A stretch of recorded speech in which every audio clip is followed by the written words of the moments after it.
Hello hi everyone, film वाली तस्वीर में आपका स्वागत है।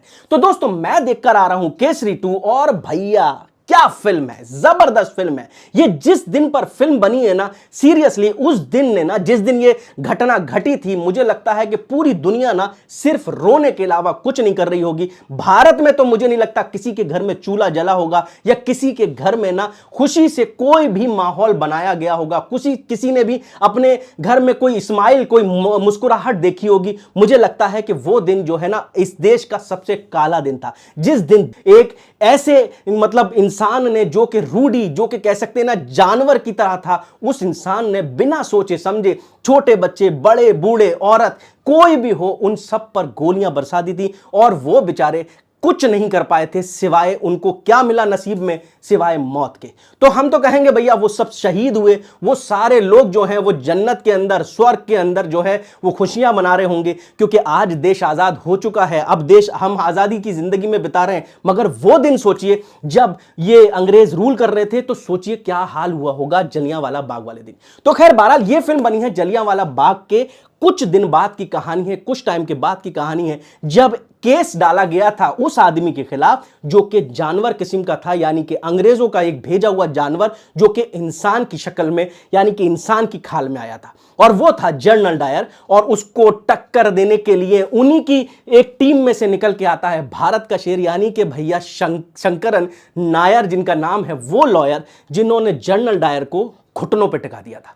तो चलिए बात करते हैं केसरी 2 की, कि आखिर जनरल डायर के साथ हुआ क्या और शंकरन नायर ने मतलब उनके साथ क्या ऐसा किया कि उनको यहां से, भारत से निकाल करना भैया तड़ी पार कर दिया गया। यानी कि जिनका रूल चल रहा था, जो सत्ता में थे, यानी कि जो हम पे अत्याचार कर रहे थे, उनको भैया यहां से भेज दिया गया तड़ी पार करके कि अब निकलो, वरना इतने जूते पड़ेंगे कि कभी कभी तुमको ना संभला भी नहीं जाएगा। तो खैर बात करते हैं अब इसकी केसरी 2 की, यानी कि इसका रिव्यू करते हैं, आखिर इस फिल्म में क्या दिखाया गया है और कौन है शंकरन नायर। तो Kesari 2 the untold story of Jallianwala Bagh आज रिलीज हुई है, यानी 18 अप्रैल को, और इसके अंदर है अक्षय कुमार, आर माधवन, अनन्या पांडे, अमित सयाल और भैया एक ऐसा कैरेक्टर जो कि अंग्रेजों की तरफ से जो कैरेक्टर निभा रहे हैं, जो कि जनरल डायर बने हैं। भैया ये सारे जो कैरेक्टर है ना, आप इनको देखेंगे, स्क्रीन पर देखेंगे ना तो मजा आ जाएगा। तो अक्षय कुमार बने हैं इसके अंदर वो लॉयर जिन्होंने जलियांवाला बाग का केस लड़ा, और वो है शंकरन नायर जो कि अक्षय कुमार कैरेक्टर निभा रहे हैं, और आर माधवन जो कि वॉइस रॉय, यानी कि अंग्रेजों की तरफ से जो केस लड़ रहे हैं, जलियांवाला बाग के खिलाफ जो केस लड़ रहे हैं, वो बने हैं आर माधवन, और अनन्या पांडे बनी है उनकी जूनियर, किसकी, वो भी शंकरन नायर की, यानी कि अक्षय कुमार की। तो भैया ये तीन कैरेक्टर केस लड़ने चल देते हैं, किसका, जलियांवाला बाग का। तो अब होता क्या है इसके अंदर, केसरी 2 के अंदर, कि जलियांवाला बाग का जब हादसा हो जाता है, नरसंहार हो जाता है, जनरल डायर जब बेवजह गोलियां चलवा देता है और बच्चे, औरत, बूढ़े, मर्द, मतलब सब खत्म कर दिए जाते हैं, और उनको बता दिया जाता है कि वो सारे टेररिस्ट थे। तो अब यहां पर बवाल होना शुरू हो जाता है, यहां पर न्यूज़पेपर जलाना शुरू कर दिए जाते हैं, और फिर केस लड़ा जाता है कि यहां पर अंग्रेजी हुकूमत जो है वो अपने आप को सही साबित करने के लिए शंकरन नायर को अपनी तरफ से भेजती है कि भैया जलियांवाला बाग के केस को ना ये फौरन के फौरन बंद करा देगा, एक कमेटी बन के, और उसमें शंकरन नायर आते हैं। मगर शंकरन नायर का दिल हो जाता है नर्म, और वो टूट जाता है, रोने लगते हैं, और उनका दिमाग हो जाता है बिल्कुल आउट, और वो चले जाते हैं जलियांवाला बाग के लोगों की तरफ, और जो केस लड़ना शुरू कर देते हैं वो जलियांवाला बाग की तरफ से। अब यही देखकर ना अंग्रेजों की भैया वाट लग जाती है, और वो कहते हैं कि अब क्या होगा, हमारा वकील ही उनकी तरफ चला गया, अब तो केस हम हार ही जाएंगे। तो खैर वो बहरहाल फिर लाते हैं अपने एक तुरुप का मतलब कहते हैं ना, तुरुप का पत्ता फेंकते हैं, और वो लेकर आते हैं आर माधवन को और खड़ा कर देते हैं अक्षय कुमार के अपोजिट में। अब ये दो भारतीय जब केस लड़ते हैं, मतलब आप सोचिए भारत के खिलाफ दो ही भारतीय केस लड़ रहे हैं, तो क्या हाल होगा। और अंग्रेज उसको मतलब कहते हैं ना डमरू बजाते हुए दूसरी तरफ से देख रहे हैं कि दो भारतीय लड़ रहे हैं, और क्या हम मतलब उनको क्या फील हो रहा होगा। और यहां पर भारतीय सोच रहे होंगे, भारत के जो लोग हैं, पंजाब के लोग जो सोच रहे होंगे कि यहां पर दो भारत के लोग हैं, कहीं ना कहीं हमारे फेवर में ही सोच रहे होंगे। तो अब शंकरन नायर का जो दिमाग चलता है इसके अंदर, जो फिल्म के अंदर दिखाया है, अक्षय कुमार ने जो उनकी एक्टिंग दिखाई है, मैं कहता हूं ना सीरियसली केसरी 2 देखकर आइए और आपको जलियांवाला बाग का वो केस, वो मंजर आपको याद आने लगेगा। आपको लगेगा कि अगर ये केस लड़ा है तो हमको शंकरन नायर को ना सैल्यूट करना चाहिए।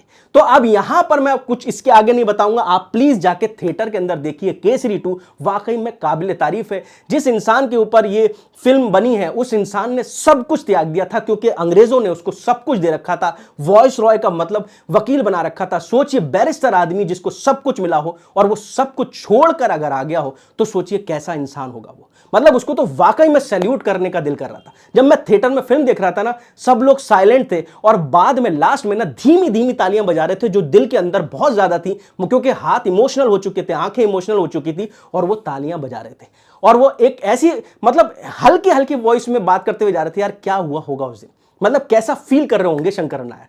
तो खैर बहरहाल जाके देखिए थिएटर के अंदर केसरी 2। काबिल तारीफ फिल्म है। डायरेक्शन की बात करूं तो डायरेक्शन किया है करण सिंह त्यागी ने। ये इनकी पहली फिल्म है और इन्होंने जो डायरेक्शन किया है शुरू से लेकर आखिर तक वाकई में कंटिन्यूटी मेंटेन करके रखी है। बट सिर्फ मुझे इनसे एक शिकायत थी कि भैया इन्होंने बीजीएम को चेक नहीं किया, क्योंकि हर जगह इतना बीजीएम बज रहा था, हर एंट्री पर ऐसा लग रहा था कि मतलब हर बार नया म्यूजिक जो था ना महसूस हो रहा था, एंट्री ले रहा। खैर बहरहाल करण सिंह त्यागी का डायरेक्शन अच्छा है। शुरू से लेकर आखिर तक उन्होंने इमोशनल ट्रैक को मेंटेन करके रखा है। और इसके अलावा अगर हम बीजीएम की बात करें तो मैं पहले भी कह चुका हूं बीजीएम बहुत ज्यादा था, उसको कम किया जा सकता था, क्योंकि हर सीन अगर इमोशनल बना देंगे तो जो मेन इमोशनल सीन आएंगे उन पे क्या होगा। इसके अलावा जो म्यूजिक है वो आपको इमोशनल कर देता है, जो गाने हैं उसके वो आपको इमोशनल कर देते हैं। बाकी सिनेमेटोग्राफी भी बहुत अच्छी है। तो मैं कहूंगा भैया ये वन टाइम वॉच फिल्म नहीं है, ये कई बार देखने वाली फिल्म है। इसको देखकर आइए थिएटर के अंदर। पायरेसी बिल्कुल मत कीजिएगा,